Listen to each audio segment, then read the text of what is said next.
Amis téléspectateurs, que Dieu 3 fois saint vous sanctifie et vous bénisse. Le thème que Parole, Vie et Foi vous propose ce matin est Sainte Vierge Marie, montre-nous le chemin de la sainteté.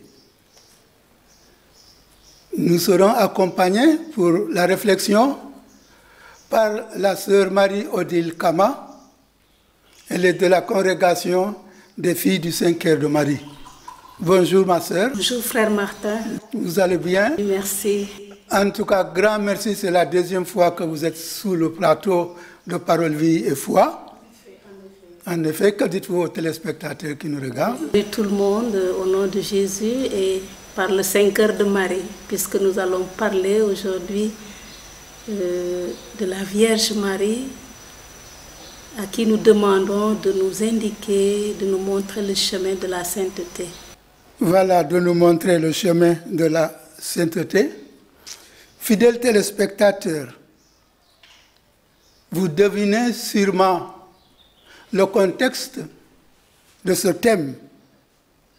Sainte Vierge Marie, montre-nous le chemin de la sainteté. En effet, ce 31 mai 2020 devait nous trouver rassemblés à Popenguine, au pied de Notre-Dame de la Délivrande, avec ce même thème, dans le cadre de la 132e édition du pèlerinage marial national. Mais l'adage dit « L'homme propose, Dieu dispose ». Et l'auteur sacré affirme que tout concourt au bien de ceux qui aiment Dieu. Tout concourt au bien de ceux qui aiment Dieu. C'est vrai, cette méchante pandémie liée à Covid-19 nous a empêchés de nous retrouver cette année à Popenguine dans le cadre de notre traditionnel pèlerinage national. Mais vous le savez très bien, elle ne peut pas freiner notre marche vers la sainteté sous le regard de Marie, notre mère. Dans toute situation comme celle-ci, Marie nous accompagne. Elle nous indique le chemin vers son Fils Jésus. Et le pape Saint Jean-Paul II, dans son encyclique Mère du Rédempteur, déclare, je le cite, « Marie aide tous ses enfants où qu'ils se trouvent, quoi qu'ils vivent, à trouver dans le Christ Jésus la route qui mène vers la maison du Père. » Fin de citation. Nous allons avec la sœur Marie-Odile Kama scruter ce thème donc. Mais ma sœur, comment justement situer la sainteté dans la pensée de l'Église catholique? Merci frère Martin de m'avoir invité dans le cadre de ce thème que vous avez retenu à l'instar de pèlerinage qui malheureusement ne pourra pas se tenir cette année pour les raisons que nous connaissons et que vous venez d'évoquer. Marie, montre-nous le chemin de la sainteté. Donc, personnellement, pour aborder ce thème, j'aimerais commencer par situer la sainteté dans la pensée de l'Église catholique, bien entendu, en rappelant son importance pour la vie chrétienne. Ensuite, je me tournerai vers l'expérience de la Vierge Marie pour montrer combien elle a vécu la sainteté en plénitude et y a attiré les disciples de son Fils. Elle continue de les attirer d'ailleurs. Il s'agira de découvrir différentes facettes de sa vie, depuis l'Annonciation jusqu'à la Pentecôte, que nous célébrons ce dimanche 31 mai, et Fort heureusement, la Pentecôte cette année coïncide avec la fête de la visitation de Maria-Élisabeth. Donc après ces deux étapes, nous conclurons avec une prière de Saint Bernard intitulée « Regarde Marie » qu'il appelle l'étoile. De quelle sainteté parlons-nous? C'est peut-être bon de le dire. De quelle sainteté s'agit-il ici? À quelle sainteté voulons-nous que Marie nous conduise? Bien entendu, la sainteté chrétienne. Elle est une réponse, cette sainteté-là, à un appel de Dieu. Elle est comme l'écho du cri de cœur de Dieu, ce cri de tous les temps qui a retenti au long de l'histoire sainte et qui continue encore aujourd'hui de retentir dans notre monde. Dieu qui dit à son peuple: soyez saints, car moi, le Seigneur, votre Dieu, je suis saint. Nous le trouvons dans le livre de Lévitique, chapitre 19, verset 2. Et Jésus va réitérer cet appel de son Père en disant: vous donc, vous serez parfaits comme votre Père céleste est parfait. En Matthieu 5. Et cette réponse à l'appel de Dieu, je la vois pour nous autres humains, chrétiens, comme une participation à la sainteté même de Dieu. Parce qu'il n'y a que Dieu qui est vraiment saint. Si nous osons parler de sainteté, c'est parce que Dieu nous donne la grâce de participer à sa sainteté à lui. Donc, soyez saints, soyez parfaits.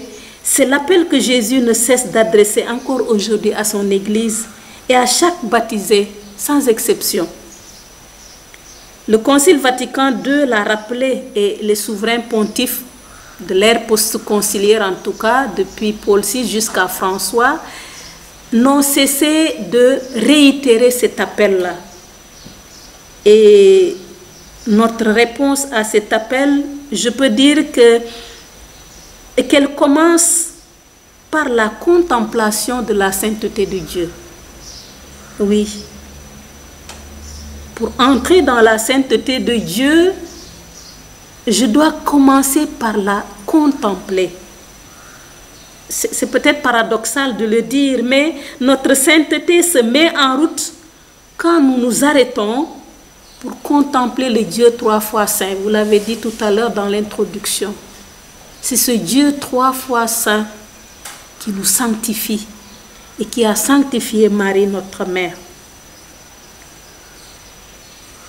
Nous entrons dans cette sainteté lorsque nous la contemplons en Dieu.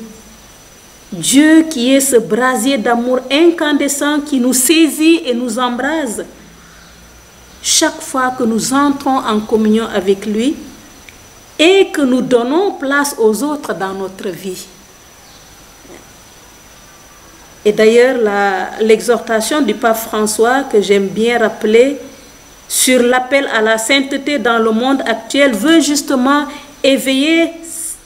nous éveiller plutôt à cette vérité de foi, parce que pour moi, c'est une vérité de foi. Et le pape François veut nous y éveiller et nous aider, nous autres chrétiens, à nous rendre disponibles à cet appel-là, à nous laisser configurer à Jésus en témoignant de l'esprit de béatitude, avec bien sûr un engagement renouvelé au service de l'Église et de la société. Il nous rappelle entre autres que nous sommes tous appelés à être des saints. Nous sommes tous appelés à être des saints, dit-il, en vivant avec amour et en offrant un témoignage personnel dans nos occupations quotidiennes. Là où nous sommes, là où nous nous trouvons, c'est très simple. Hein? Là où nous nous trouvons. Hein? Et cela, bien entendu, en relation avec les autres, parce qu'il faut le dire, on n'est jamais saint tout seul. On n'est jamais saint tout seul. Et la petite Thérèse de Lisieux le dit bien, une âme qui s'élève, élève le monde. Une âme qui s'élève élève le monde. On ne s'élève jamais vers Dieu isolément. Hein.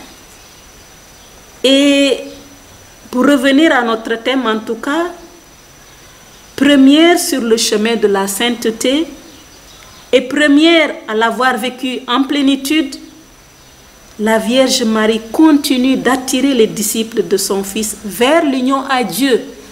C'est ça la sainteté en fait, l'union à Dieu. Et donc Marie nous attire vers cette union à Dieu qui est l'horizon et l'accomplissement de tout cheminement de sainteté.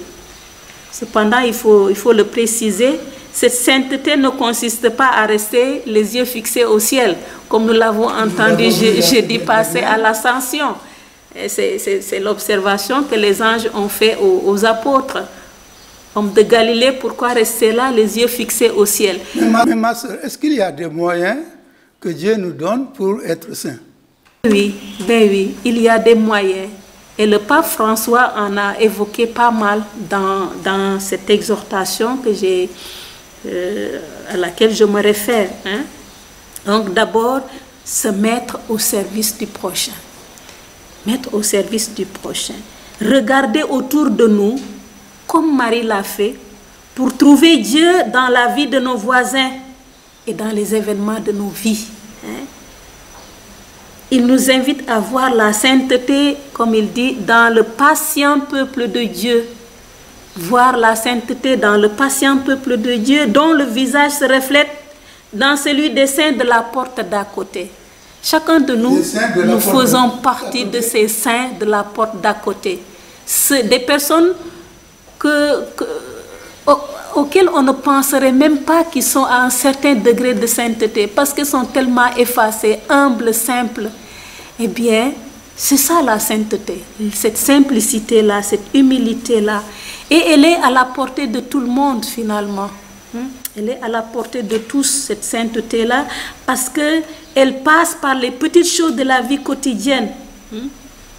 Elle passe par les petites choses de la vie quotidienne. Eh bien, à l'image de Marie, c'est une sainteté toute simple, ordinaire, presque cachée, inaperçue, hein, et peut-être même insignifiante aux yeux de ce monde, mais illuminée de la présence de Dieu, hein, cette sainteté-là. Donc, pour reprendre le pape François et être peut-être plus concrète dans mon discours, disons que toute attitude que nous retrouvons dans la vie de la mère de Jésus, eh bien, nous ramène à la sainteté. Toutes les attitudes de la vie de Marie nous ouvrent un chemin de sainteté. Hein? Éduquer un enfant avec beaucoup d'amour, c'est un chemin de sainteté. Travailler avec abnégation pour nourrir sa famille, soigner un malade avec patience, délicatesse, c'est un chemin de sainteté. S'engager au service du prochain avec promptitude, amour et gratuité, c'est un chemin de sainteté. Accueillir et écouter les autres avec empathie, avec miséricorde. Porter sa maladie ou les épreuves de la vie avec foi et courage. Et le pape François dira même, continuer à sourire malgré le poids de l'âge. Je trouve ça très beau. Pardonner les offenses, c'est peut-être un des chemins les plus difficiles pour nous autres. Pardonner les offenses, c'est un grand chemin de sainteté. Semer la paix et la concorde autour de soi, autant de signes palpables, frères, d'une sainteté authentique et authentiquement chrétienne. Vous me direz peut-être que elles sont rares les personnes chez qui on peut retrouver toutes ces dispositions-là, c'est vrai. Mais il ne s'agit pas, à mon sens, il ne s'agit pas de vouloir cumuler toutes ces dispositions-là. Ce n'est pas possible. En dehors de la Vierge Marie et de son Fils Jésus, je ne pense pas qu'il y ait un être au monde qui puisse capitaliser toutes ces dispositions. Mais Jésus lui-même nous l'a dit, et François est revenu là-dessus. Il suffit de vivre le chemin que l'Esprit nous a tracé. À chacun son chemin. Et les béatitudes sont là pour nous le montrer. Et le pape François dit être pauvre de cœur, réagir avec une humble douceur, savoir pleurer avec les autres, rechercher la justice avec faim et soif, regarder et agir avec miséricorde, garder le cœur pur de tout ce qui suit l'amour, chercher, semer la paix autour de nous, accepter chaque jour le chemin de l'évangile, même s'il nous crée des problèmes. Même s'il nous crée des problèmes. La sainteté. C'est là la sainteté. Ma soeur, vous parliez tout à l'heure de la souffrance. Nous sommes en période très difficile. Cette pandémie liée à Covid-19. Comment peut-on vivre la sainteté dans cette période de pandémie? Je pense qu'en regardant les nouvelles qui nous parviennent d'un peu partout, nous voyons combien de personnes aujourd'hui qui ne sont pas forcément disciples du Christ, mais qui vivent intensément cette sainteté-là. Par leur disponibilité au service des malades, par leur promptitude, cette promptitude au service du prochain dont je parlais tout à l'heure. Des personnes qui sacrifient même leur propre vie parce qu'ils savent qu'ils sont exposés au virus. Mais cela ne les arrête pas. Ils partent et ils se donnent. Ils ne mesurent pas leurs efforts. Ils ne mesurent pas leur fatigue. Eh bien ça, pour moi, c'est un réel chemin de sainteté. Et pour les malades aussi, qui parviennent à porter leur souffrance dans la sérénité, dans la paix, dans la confiance, ils sont en train de cheminer à leur manière vers cette sainteté-là. Parce que Jésus y est passé, Marie y est passée. Mais Jean nous dit que Marie était restée debout au pied de la croix. Donc, que ce soit les malades, les victimes, que ce soit les familles des victimes, si nous arrivons à garder cette confiance en celui à qui rien n'est impossible, Dieu, eh bien, nous ne nous laisserons pas écraser par le poids de cette pandémie. Et je pense que c'est à cela que tout un chacun est invité. Bien entendu, yalla bay sa tol, comme on dit en Wolof. Donc, compter sur Dieu, oui, mais faire de notre mieux pour participer à endiguer ce fléau. Je crois que c'est aussi une manière de promouvoir la sainteté. À côté de toutes ces personnes que vous avez citées, et qui font tout pour soigner, soit pour guérir, il y a aussi, à côté de ces personnes, d'autres personnes qui stigmatisent les malades, qui pointent même du doigt les quartiers où on a découvert des cas positifs. Voilà. Qu'en dites-vous? Pour moi, c'est une erreur. Et d'ailleurs, les agents du ministère l'ont dit et redit. Il faut éviter cette stigmatisation-là parce que le Covid n'est pas une maladie honteuse. Ce n'est pas le sida, ce n'est pas les maladies sexuellement transmissibles. C'est un microbe qui nous parvient. Je n'ai pas besoin de reprendre les voies de contamination. On les connaît, il y a des affiches partout.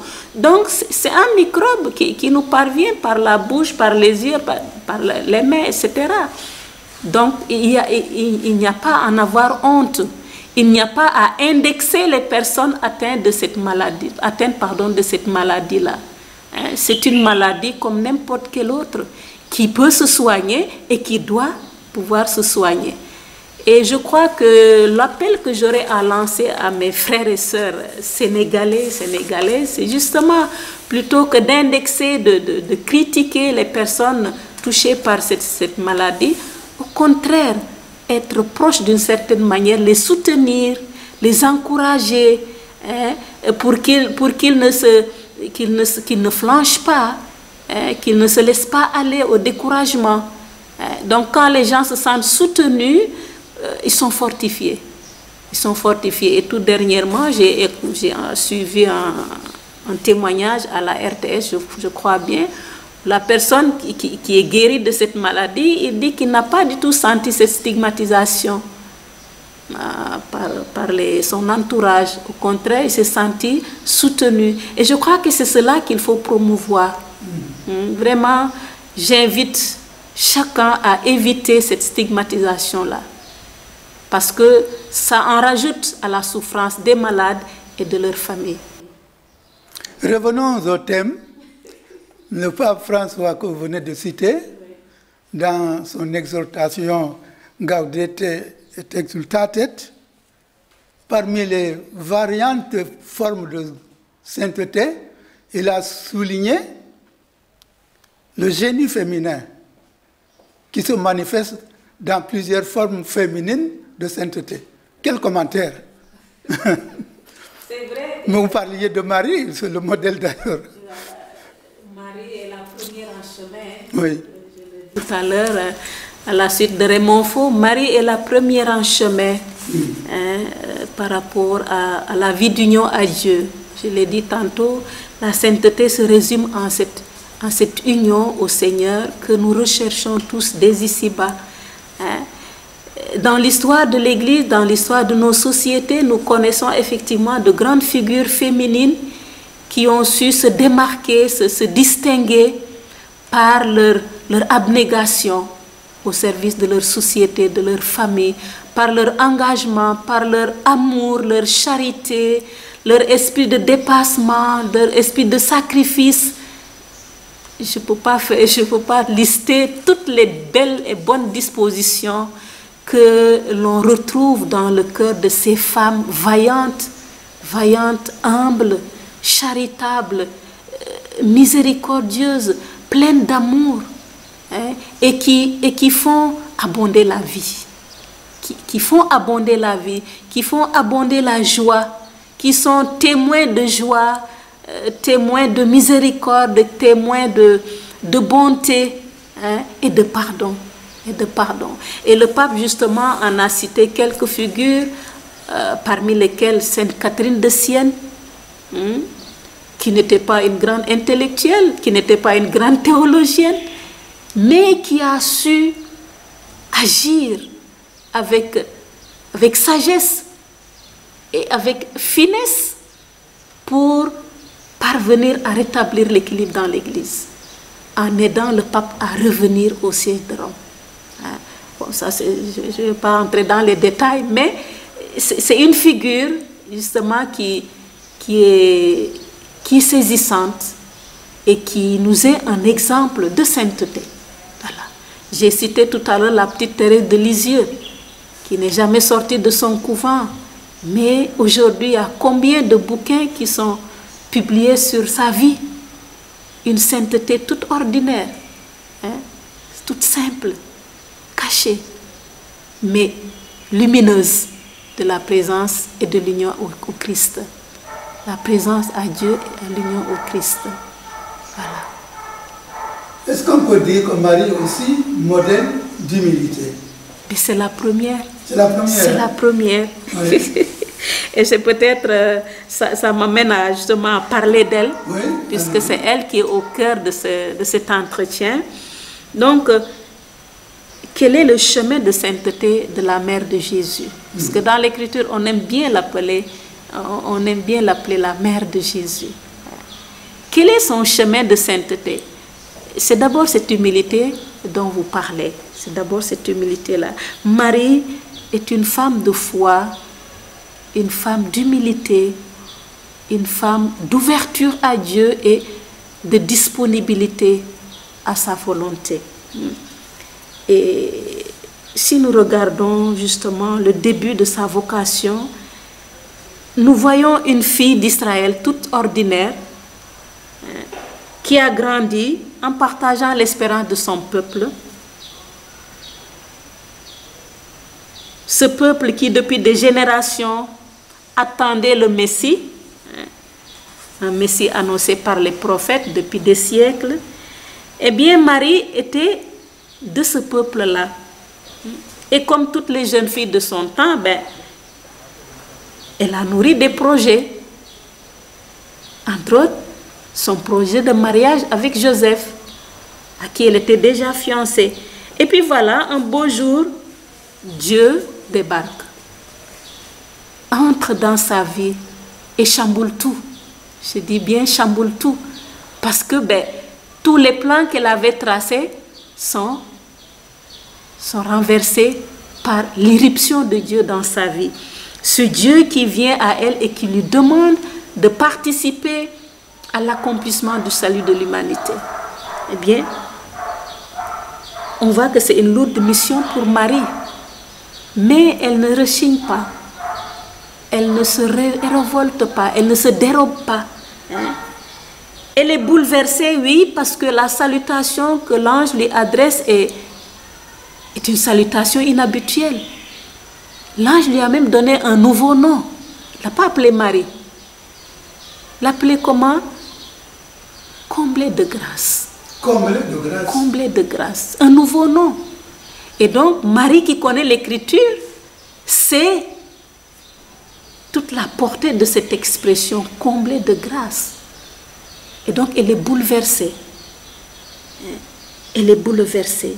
Et elle demande des éclaircissements. Comment ça peut se faire? Et l'ange lui explique.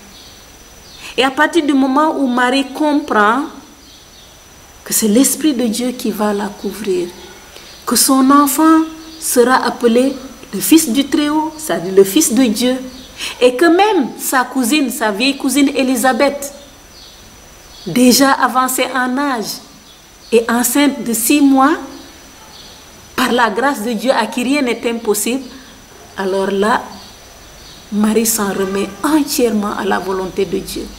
Et ça, c'est son humilité et sa foi qui lui donne de s'en remettre totalement au bon vouloir de Dieu. Et j'ai dit là, c'est toute une école pour nous autres, d'apprendre à nous dessaisir de nous-mêmes, à nous dessaisir de nos projets en faveur du projet de Dieu dans notre vie et dans la vie de nos proches. Voilà. Voilà l'humilité de Marie.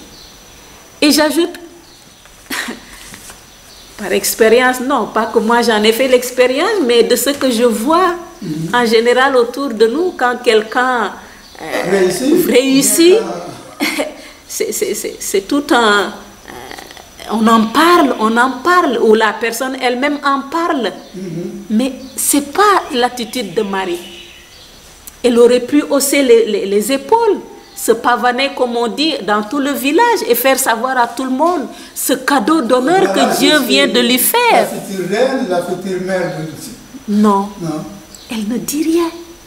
Au contraire, l'évangéliste nous dit qu'aussitôt, elle est partie en hâte vers la maison de sa cousine Élisabeth en Judée. Rendre service. À celle dont elle est consciente qu'elle a besoin d'être secourue. Donc, vous voyez l'humilité de Marie qui déborde en amour, qui déborde en charité, qui déborde en dévouement, en disponibilité totale. L'oubli d'elle-même. Vous voyez. Donc, c'est une belle figure, la Vierge Marie. Elle est inépuisable, cette femme. Mais elle reste simple, ordinaire, petite. Et je crois que ce sont des attitudes que chacun et chacune de chrétiens et même non chrétiens, nous pouvons apprendre de cette fille d'Israël. La mère de Jésus, la mère de Dieu. Voilà. Elle est mère de Dieu parce qu'elle a été petite. Elle est tellement petite qu'elle est devenue grande. Elle est tellement grande qu'elle reste petite. Voilà. Ça, c'est Philippe Fabre qui le dit. Voilà.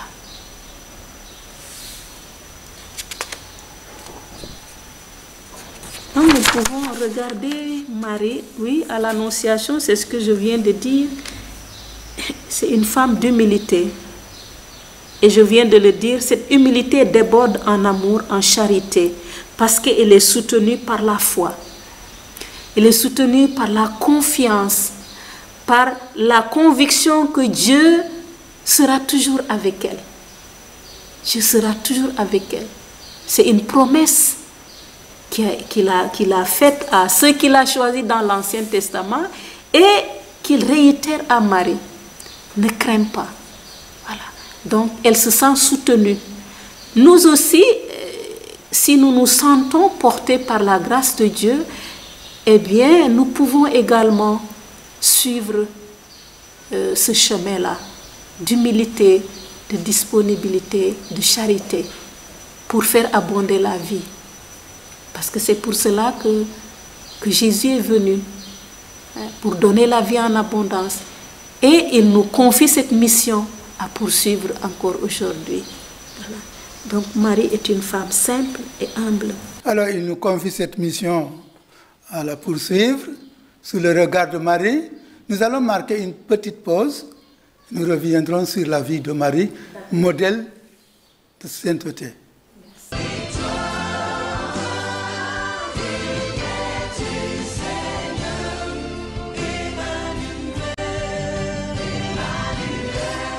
Voilà, merci à la régie. Nous revenons sur le plateau avec la sœur Marie-Odile Kama pour toujours parler de ce thème important qui devait être célébré aujourd'hui et demain à Popenguine, un grand rassemblement.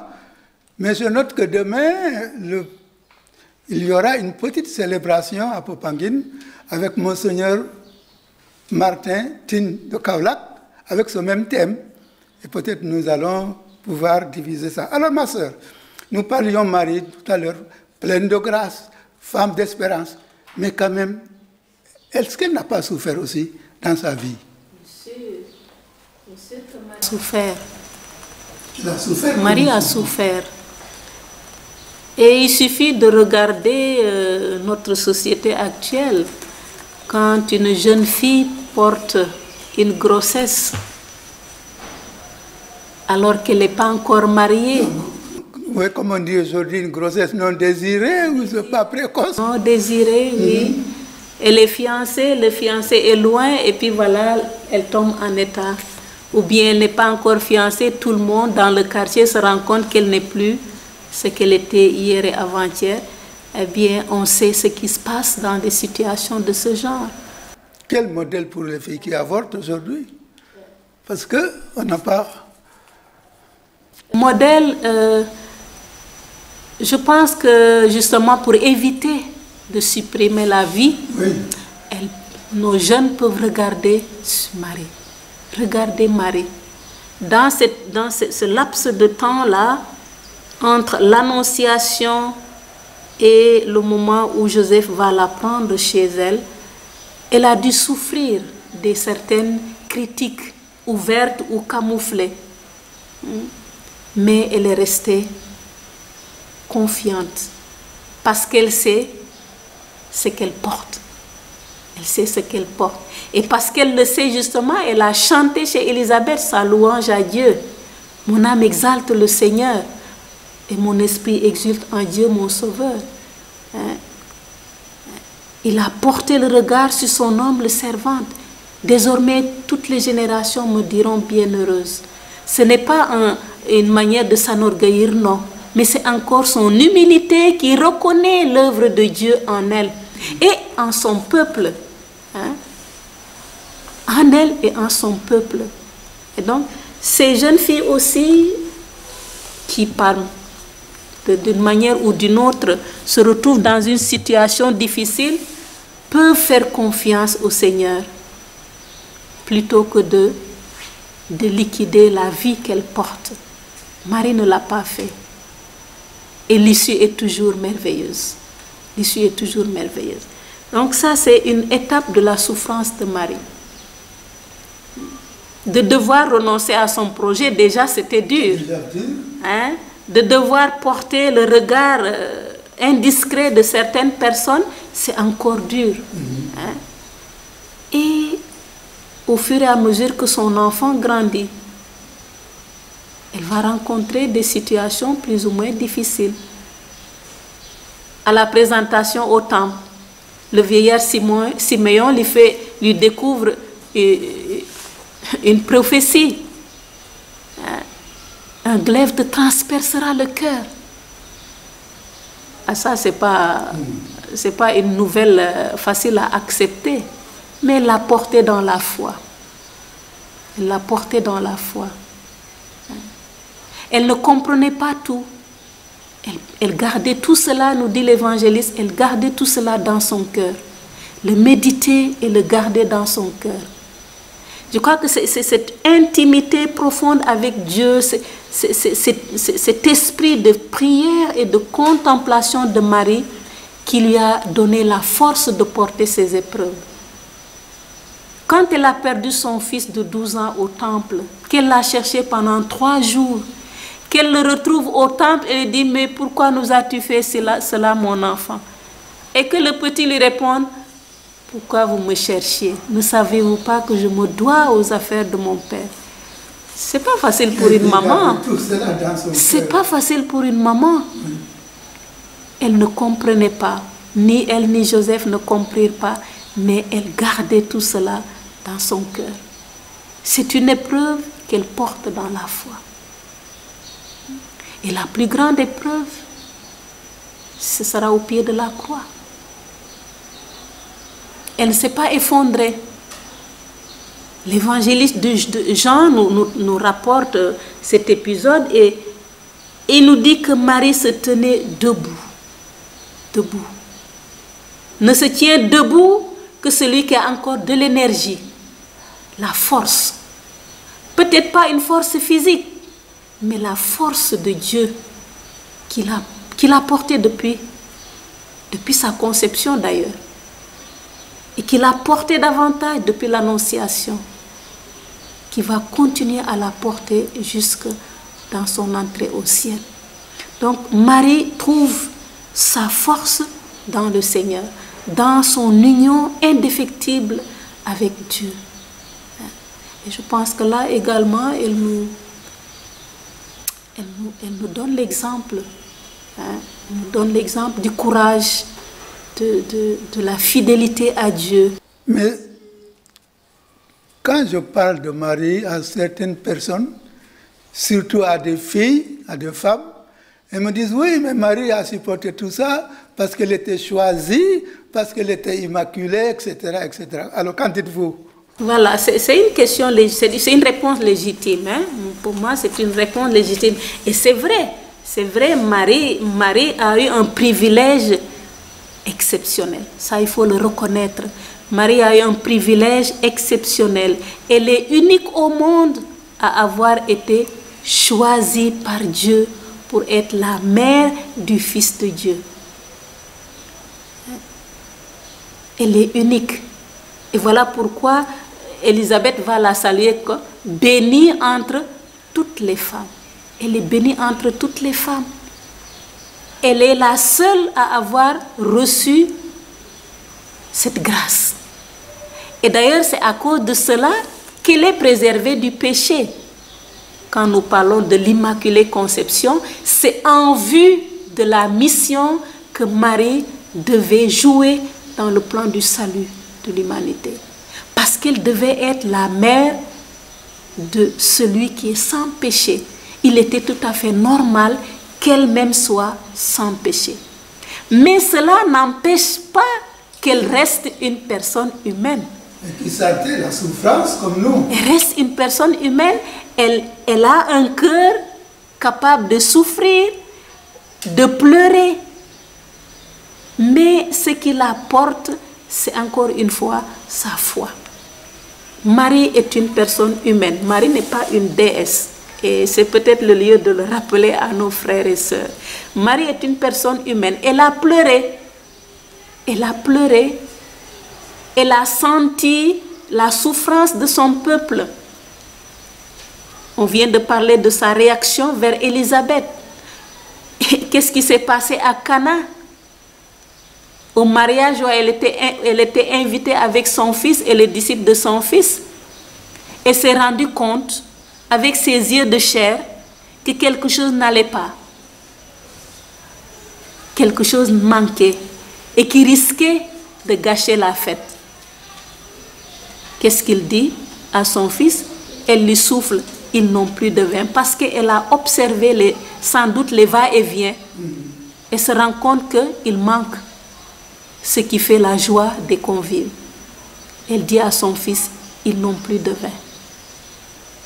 Et malgré que Jésus lui fait remarquer que son heure n'était pas encore venue de se manifester, Marie chuchote au serviteur, faites tout ce qu'il vous dira. Parce qu'elle sait que son fils ne peut pas refuser de sauver l'honneur de ce nouveau couple. Son fils ne peut pas lui refuser quelque chose, sachant que c'est pour le bien des pauvres. Et donc voilà Marie qui agit en personne humaine, qui se laisse toucher par le besoin des autres, par la souffrance des autres, et qui apporte, tant qu'elle le peut, son aide. Ce qu'elle a fait à Cana, c'est ce qu'elle continue de faire encore aujourd'hui. Et voilà pourquoi, à travers le monde entier, Marie est priée, Marie est invoquée. Il y a des sanctuaires partout où les fidèles, chrétiens et même des non-chrétiens, encore une fois, viennent confier leur situation, leurs soucis, leurs joies et leurs peines à Marie. Parce qu'ils la regardent comme une personne humaine, une des leurs. Marie est de notre peuple, elle est fille de notre peuple. Elle est la première en chemin, oui. Elle est la première en sainteté, oui.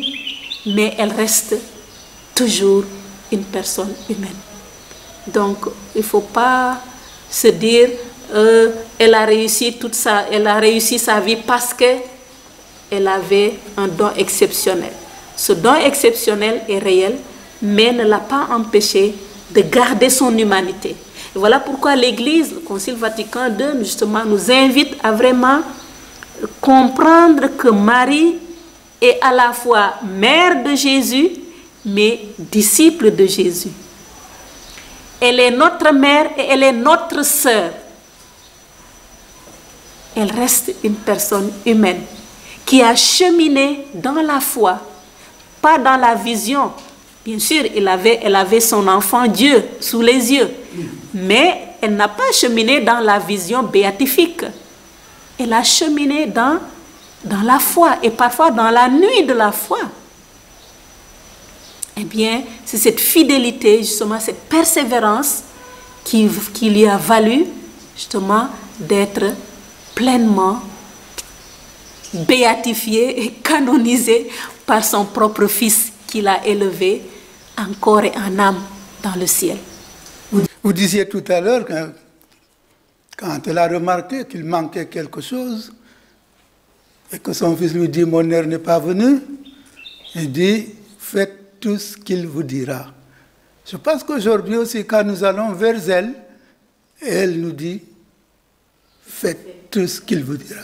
Elle nous renvoie à l'Évangile. Toujours à l'Évangile, toujours. Marie ne nous garde jamais pour elle. Et c'est parfois les non-catholiques, souvent, nos frères des autres confessions chrétiennes, parfois nous reprochent de déifier Marie. Mais ce n'est pas le cas. Nous ne déifions pas la Vierge Marie. Marie n'est pas une déesse pour nous. Marie est notre mère parce que Jésus nous l'a confiée au pied de la croix. Jésus dit à Jean, voici ta mère. Il dit à Marie, voici ton fils. Donc, l'Église catholique considère qu'au pied de la croix, Jean représentait toute l'humanité. Particulièrement tous les disciples du Christ, tous les croyants. Et que donc cette parole de Jésus, voici ton fils, c'était une manière de lui confier une nouvelle mission. Je m'en vais, mais je te confie les miens. Continue de les accompagner. À partir de cet instant, tu les engendres à la vie de Dieu. Tu es leur mère dans la foi. Et donc Marie est notre mère spirituelle. Nous sommes ses enfants spirituels. Et tout ce que nous lui adressons comme prière, comme invocation, comme louange, elle les ramène à Jésus. Elle les ramène à Jésus. Comme nous le disons dans notre devise de fille du Saint-Cœur de Marie, tout pour Jésus. Oui, mais par le Saint-Cœur de Marie. tout pour Jésus. Tout ce que nous offrons à Marie, elle le remet à Jésus. Voilà tout pour Jésus, mais par le Saint-Cœur de Marie. Nous arrivons presque au terme de cette émission. Rapidement, pour des conclusions, vous aviez parlé de la prière de Bernard. J'aimerais conclure par la prière de Bernard, que certainement beaucoup de nos auditeurs connaissent. Une prière que je trouve très belle. Très belle. Parfois, quand nous sommes dans la difficulté, dans les problèmes, dans les épreuves de la maladie, les épreuves de la vie, on ne sait plus à quel sein se vouer, comme on dit, on ne sait plus où donner de la tête. Eh bien, c'est peut-être là, et surtout là, qu'il faut se tourner vers Marie, que Saint Bernard appelle l'étoile. L'étoile. Il semblerait d'ailleurs que le nom de Marie signifie étoile. Et donc Saint Bernard, c'est cette prière, c'est un peu poétique, hein? Mais j'aimerais vous la partager. Parce qu'à mon avis, particulièrement dans cette situation que vit notre monde actuel, c'est peut-être l'occasion de reprendre cette prière-là. Bernard dit que Marie est notre étoile. Elle est cette noble étoile dont les rayons illuminent le monde entier, dont l'éclat brille dans les cieux et pénètre les enfers. Elle illumine le monde et réchauffe les âmes. Elle fait croître les vertus et consume les vices. Elle brille par ses mérites et éclaire par ses exemples. Ô toi qui te sens loin de la terre ferme, emporté par le courant de ce monde, au milieu des orages et des tempêtes, ne quitte pas des yeux la lumière de cet astre si tu ne veux pas sombrer. Lorsque les tentations se lèvent en tempête, lorsque les épreuves te brisent, regarde l'étoile, invoque Marie. Si l'orgueil, l'ambition, l'envie menacent de te submerger de leur flot, regarde l'étoile, invoque Marie. Si la colère, l'avarice, la luxure ébranlent le frêle esquif de ton âme, regarde l'étoile, invoque Marie. Si confondu et effrayé de l'énormité, si confondu et effrayé de l'énormité des crimes qui chargent ta conscience, tu te sens près de sombrer dans le désespoir, regarde l'étoile, invoque Marie. Dans le péril, dans les angoisses, dans les doutes, dans le désarroi, regarde l'étoile, invoque Marie. Que son nom ne s'éloigne jamais de tes lèvres, qu'il ne s'éloigne pas de ton cœur. Et pour obtenir le secours de sa prière, ne néglige pas l'exemple de sa vie. En la suivant, tu es sûr de ne pas dévier. En la priant, de ne pas désespérer. En lui demandant conseil, de ne pas tomber, de ne pas te tromper. Si elle te soutient, tu ne tomberas pas. Si elle te protège, tu n'auras rien à craindre. Si elle te conduit, tu ne peineras pas. Si elle est avec toi, tu parviendras au but. Et ce but, c'est la sainteté. C'est la sainteté. Merci ma sœur, Marie-Odile Kama, de nous avoir partagé surtout votre conviction sûrement votre vie. Vous êtes fille du 5 heures de Marie. Grand merci d'être venu partager avec nous. Merci à Babacar, caméraman. Merci à Didi. Amis téléspectateurs, nous nous donnons rendez-vous dimanche prochain.